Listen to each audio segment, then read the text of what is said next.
Every grape grower in Mineral County, West Virginia looked at those crates and saw the same thing. They saw rot. They saw waste. They saw something you shovel into the ditch before the smell gets into your clothes. Every last one of them agreed on that, without meeting, without talking. It was just one of those verdicts. A community arrives at the way water arrives at the bottom of a hill, and every last one of them was wrong. The crates arrived on a Tuesday in September of 2009, 14 wooden pallets of reject Concord and Chambourchin grapes dumped along the fence line of a small goat farm on Route 7, just outside of Ridgely. The vineyard that sent them, Garrett Creek Vineyards, a 17-acre operation in the western part of the county, had a processing contract with a distributor out of Pittsburgh, and their quality threshold that year was firm. Anything with more than 40% surface mold, anything showing Botrytis cinerea past the usable range, it went. Some years Phil Garrett, who owned the vineyard, paid a hauler to take it. That year he had offered it free to whoever would let him back a flatbed up to their gate. He had done it twice before with the Hendersons on Parker Road, who used the mash for composting. It had worked fine. He expected it to work fine again. He called around the first week of September. He did not know much about the farm on Route 7, except that it was 12 acres. It had goats, and the name on the deed was Darlene Roshak. He got Maisie. Maisie Roshak was 16 years old. She ran 12 Boer and Nubian crosses, did the buying and selling herself, kept the books by hand in a composition notebook she bought at the IGA in Cumberland for 89 cents, and had been managing the practical operation of that farm for 3 years, while her mother, Darlene, worked days at the regional hospital. She took care of the animals before school. She took care of the accounts on weekends. She was not doing this because anyone told her to. She was doing it because it needed doing, and she was there. Phil Garrett offered the grapes at no cost and told her to have someone at the gate Tuesday morning with a decent pair of gloves. She said she would handle it herself. He said okay. He did not ask questions. Somebody had to write this story down before it got forgotten. If you think it deserves to be remembered, take a second to subscribe before we go any further. We will keep telling them as long as you keep watching. A man named Dale Twigg had been running a hay operation in Hampshire County for 22 years, bought sweet feed at the same co-op Maisie used, and was driving east on Route 7 at 6:40 that Tuesday morning when he saw the Garrett Creek flatbed parked at the fence. He slowed the way you do on that road when something looks off. It usually means a downed tree or a loose animal. What he saw instead was a teenage girl in rubber boots and a canvas work jacket walking the length of the pallets with a short piece of rebar in one hand and a notebook in the other, poking at crates, bending low, looking at things without disturbing them. Not tasting, not pinching, just looking. Writing numbers. He did not stop. He kept driving. He filed it away somewhere in the middle of his head, as one of those things that does not make sense until later, and then makes more sense than almost anything else. The grapes were, by any honest measure, in bad shape. Botrytis cinerea had taken hold across most of the Chambourcin, the gray fur of it visible on the outside clusters, the skins going soft and collapsing inward, the juice running dark and dense and a little sharp where the berries had split and begun to concentrate. The Concords were in better condition, older vines, thicker skins, less surface damage. Perhaps 60% of those were what a winemaker would call salvageable in a marginal year, though not for anything worth selling at full price. The fully collapsed material, the clusters where the mold had gone all the way through and the flesh had started to liquefy, smelled already like something a reasonable person would simply walk away from. Most people who looked at those pallets thought, disposal problem. Phil Garrett had thought something close to that. and he was a grape grower by profession. Maisie Rochock was thinking something different. She knew what botrytis was. She had learned the word not in school, but from a paperback field guide to small farm viticulture that had belonged to her grandfather, Earl Rossjack, who had grown about 2 acres of Catawba and Steuben on the hillside above his property in Pendleton County until the late 1990s. The book was held together with a thick rubber band because the spine had cracked in 2 places. Earl had written in the margins in soft pencil, not neat annotations, more like a running disagreement with the text. Wrong on pH below 6. 2. He had written next to one section. Only true on slope ground, next to another. Ask yourself why the French do it differently. At the top of a page on harvest timing, with nothing further to explain. Maisie had read that book 11 times by the fall of 2009. Earl died in January of 2003. He was 71. It was a stroke, and he went quickly enough that no one had time to make the 2-hour drive to Pendleton County before it was over. Maisie was 10 years old. She had spent most of her summers up to that point on his farm, following him around in the mornings when he walked the vines, sitting with him on the back porch in the afternoons while he talked. Earl was not a man who talked freely by nature. He had been a soil conservation technician with the USDA for 31 years before he retired, and he had developed the habits of a person accustomed to writing down what mattered and keeping quiet about everything else.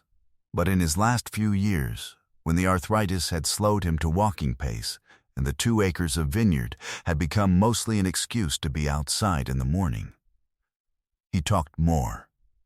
He talked to Maisie because she was there, and because she listened without needing things explained twice. He told her about soil chemistry. He told her about the relationship between water stress on a vine and the concentration that shows up in the juice.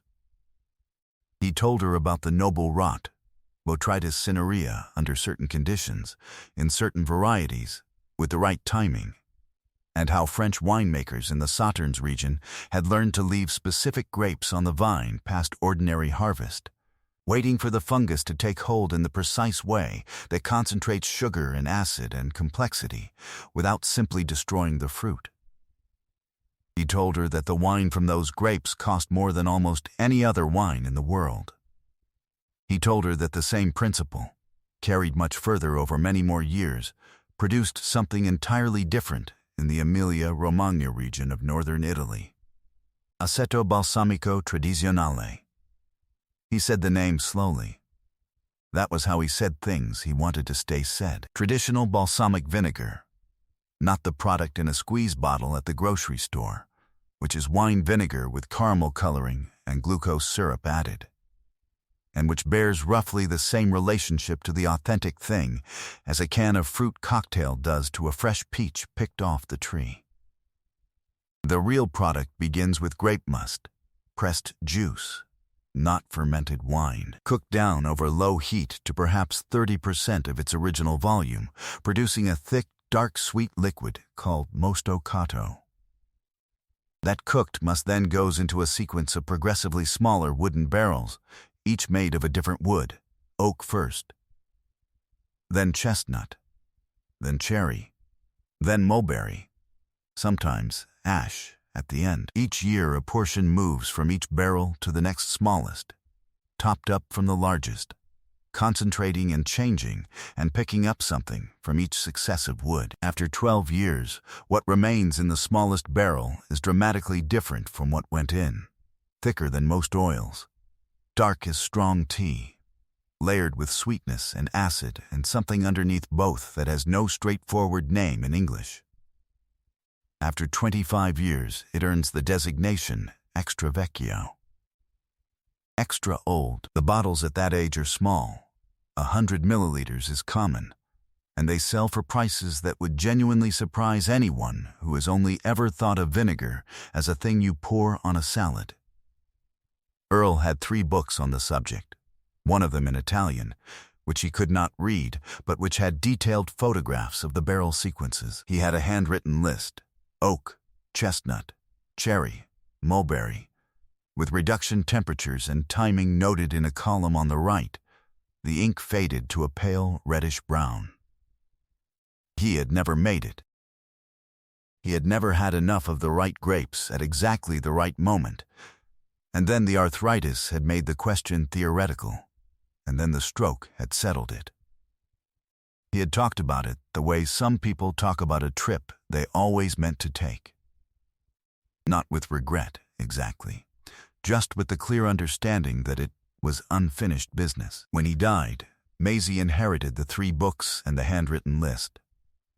She kept the list in a plastic sleeve with his birth certificate and his army discharge papers. She kept the books on a shelf in her room under the window. She had been waiting 4 years for enough of the right grapes. She stood at those pallets for 2 hours and 40 minutes that Tuesday morning, moving steadily and without visible hurry. The Garrett Creek driver, a young man from Keezer named Brandon Fitch, sat in the cab of the flatbed and watched her for a while, then turned on the radio and watched the road instead. He told a friend about it later. Said she went through those pallets the way you would do an inventory at a hardware store, touching each crate, writing numbers. Moving to the next one, no expression he could read. She sorted the Chambourchamp from the Concords by hand, using the top rail of the goat pen as a working surface. The fully collapsed clusters she set aside for compost. The rest, roughly 1,100 pounds of damaged but intact grape across both varieties, she carried in 5-gallon buckets to the south end of the barn, where she had cleared space and set 2 sawhorses the week before. She had cleared the space before she got the call. She had been thinking about this possibility since the spring, when she heard that Garrett Creek was having a difficult season. Brandon Fitch watched her carry the last bucket in, drove the empty flatbed back to the vineyard, and told Phil Garrett he thought something odd might be happening at that farm on Route 7. Phil said he expected she was composting it, same as the Hendersons. Brandon said he did not think so. He said she did not carry it like a person composting something. Phil said that was a peculiar observation. Brandon said he guessed it was. The must reduction requires patience more than technique. Maisie pressed the grapes in 2 batches using a manual basket press she had bought at an estate sale in Patterson Creek in 2008 for $45. Then poured the juice into a 60-quart stainless steel stockpot she had found at a church rummage sale in Romney for $12. She cooked it low, no higher than 180 degrees Fahrenheit, stirring at intervals, watching the surface, reducing the volume to roughly 30% of where it started. That produces Mosto Cotto. Cooked must. Dark, thick, intensely sweet. It takes most of a day for each batch. She did it in 3 sessions across a week, working after school on weekdays and through the morning on Saturday, standing at the burner in the barn with the side door propped open. Her mother came into the barn twice during that week, looked at the stockpot, looked at Maisie, and left. Darlene Roshak had learned, in 3 years of watching her daughter run things, that asking questions while Maisie was working on something was not useful to either of them. Maisie would explain when there was something to explain. The barrel problem required more time and more driving. The traditional battery, the set of progressively smaller aging vessels, runs 5 to 7 barrels in Modena, ranging from 50 liters down to 10 or 5. New cooperage at those sizes costs real money, and new cooperage in Mulberry costs money that becomes difficult to justify before you have proven anything. Maisie had $431 in her account in October of 2009. That was her operating margin from the summer goat sales after feed and veterinary costs. She spent the fall making drives on weekends to estate sales in Hampshire County and Berkeley County and Morgan County, to a farm auction in Hardy County where an old cider operation was being dispersed, to a winery liquidation sale in Loudoun County, Virginia, which she attended in the passenger seat of her mother's Silverado because she had a learner's permit, but not yet a license. And Darlene had the day off and agreed to drive without commenting on the purpose of the trip. At the Hardy County auction, she found a 30-liter oak barrel, former bourbon, for $80. At the Loudoun County liquidation, she found a 20-liter cherry barrel from the cidery for $55. At an estate sale in Martinsburg, the son of a deceased man told her that his father had tried to make wine in the 1980s and given it up after 2 frustrating years, and that the 15-liter chestnut barrel had been sitting in the garage since 1987. He wanted $20. She paid him $30 because she could see the staves were still sound and the hoops had not rusted through. The mulberry barrel was the hardest. Mulberry wood cooperage is not common. The trees grow slowly, and the wood is rarely milled for barrel staves. She found one listed on a trade forum for small farm producers, posted by a cooperage in Staunton, Virginia, that was clearing old demonstration stock. 10 liters. Genuine mulberry. $68. She bought it on a Thursday evening, made the drive to Staunton the following Saturday, and came home with it cushioned in moving blankets in the truck bed like it was made of something fragile. Because, in a way, it was. She had spent $412 on barrels. She had $19 remaining. Not reckless, not scared, just exactly calculated. She set the battery up along the south wall of the barn in late October. Oak barrel first. Largest, then the 3 smaller ones stepping down toward the far corner, and filled the oak barrel with the first batch of cooked must in the 3rd week of November 2009. She laminated Earl's barrel chart and taped it to the inside of the barn door where she would see it every morning.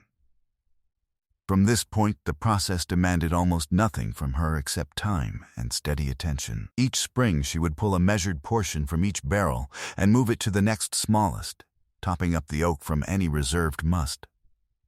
She would taste once a year with a small turkey baster and a juice glass. She kept a log in the back pages of her composition notebook. The first entry, November 2009, in dark reddish brown. Smells like molasses and something I do not have a word for yet. Plums, maybe, not unpleasant. She closed the barn and went to do homework. Dale Twigg stopped at the farm in March of 2012 to ask about surplus hay. She walked him back to the barn to see the barrels. He was a man who had been around agricultural production his whole life, and he told me, on his porch in Capon Bridge, with a mason jar of iced tea in the afternoon of April 14, 2023, that he had not known what to make of what he was looking at. She pulled the stopper on the cherry barrel, the 3rd in the sequence, then in its 2nd year, and let him lean in and smell it. He said it had become dense and dark and complicated in a way he could not fully name. He said it did not smell like anything he had encountered a word for before. She was not showing off, she just showed him. The same way she would show you a fence repair that had been holding for 6 months, like it was something that had happened to her as much as something she had built. The first Rorschach Reserve Balsamic bottled in March of 2021, 12 years and 4 months from the date the must went into oak, which meets and exceeds the minimum threshold for traditional method product. The run was 300 bottles, 100 milliliters each, priced at $44 per bottle. Maisie had spent 2 months researching comparable products. Aged traditional balsamic from certified Modena producers sells for $80 to several hundred at that volume, depending on age and certification. She priced hers conservatively. She said later she was not yet certain what she had. She sold out in 11 days. Mostly through a farm goods website she had set up in 2018 and used primarily to sell goat milk and occasionally soap. She had not done anything particular to promote it. She listed the product, wrote 2 paragraphs about the method and the barrel sequence, priced it, and put it up. A food writer for a regional magazine read the listing in April of 2021, drove out to Ridgely on a Tuesday morning, and tasted it at Maisie's kitchen table with a small piece of aged cheese Maisie had also made herself. The writer spent 40 minutes asking questions and 2 hours writing on the drive home. The piece ran under the headline, "The best balsamic in the mid-Atlantic probably came from a goat farm." It was picked up by 2 national food newsletters and 1 cooking publication. Maisie's contact form received more messages than her email server could process for 4 days. She answered every one of them. It took about 3 weeks, working evenings after the animals were done. Phil Garrett called in the fall of 2022. He said later he had dialed before he knew exactly what he intended to say, and that the phone rang 3 times, and he was still figuring it out when she picked up. He congratulated her. Then he asked whether she would be interested in purchasing his annual reject Chambourcin stock on a standing basis, at a negotiated price per pound. She said she would think about it. She called back in 4 days. She said yes, but with one condition: the botrytis percentage had to stay above 35. The grapes had to be far enough along. The concentration and the depth she was working with depended on the rot being real and not merely surface level. If the season ran clean, she did not want them. He agreed. He said he still does not entirely understand the condition. He said she explained it in enough detail that he trusted it anyway. She is 29 now. She runs the 12-acre goat operation and 4.5 acres of mixed Concord, Chambourcin, and Nourette vines she planted herself in 3 phases beginning in 2014, starting from rootstock she propagated from cuttings at almost no cost.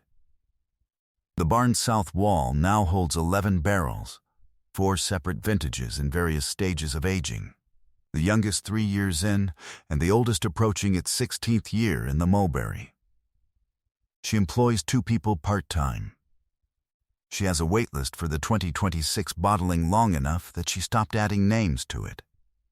She still keeps the log in composition notebooks from the IG. She is on her 6th book. The first one, with the November 2009 entry in the back pages. The handwriting slightly uneven from the cold, is in the plastic sleeve with Earl's barrel chart and his army papers. Dale Twigg drove out to see the barn again in June of 2022, after reading the piece in the magazine. Maisie pulled the stopper on the mulberry barrel, the 4th and smallest in the original sequence, which was by then in its 13th year. He stood there a long time with his nose near the opening.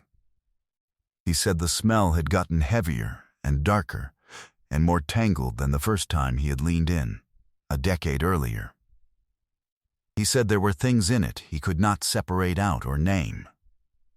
He said Earl Roshock would have wanted to sit down with a small glass and take his time with it. She said she knew that. She said she thought about it most mornings when she came through the barn door. There is a kind of knowledge that does not come from a course or a credential or an expert with a clipboard. It comes from a person who cared enough to write things in the margins, who held something in mind for years, not because the timing was right, but because the idea seemed worth keeping. It moves from one pair of hands to another. It waits, patient and quiet, for the right conditions to arrive. The right conditions do not always look like an opportunity when they show up. Sometimes they back a flatbed truck up to your fence line on a Tuesday morning in September and offer you 14 pallets of something the whole county has already decided is worthless. Earl Roshock never made his balsamic. He was short the grapes and long on arthritis, and the stroke settled the question before he could get past the planning stage. But he made the person who made it. He made her careful and patient, and not in any particular hurry to prove anything to anybody. And she took $412 in second-hand barrels and 1,100 pounds of rotten grapes and turned them into something that takes a quarter century to finish becoming what it is. That turned out to be the thing that lasted.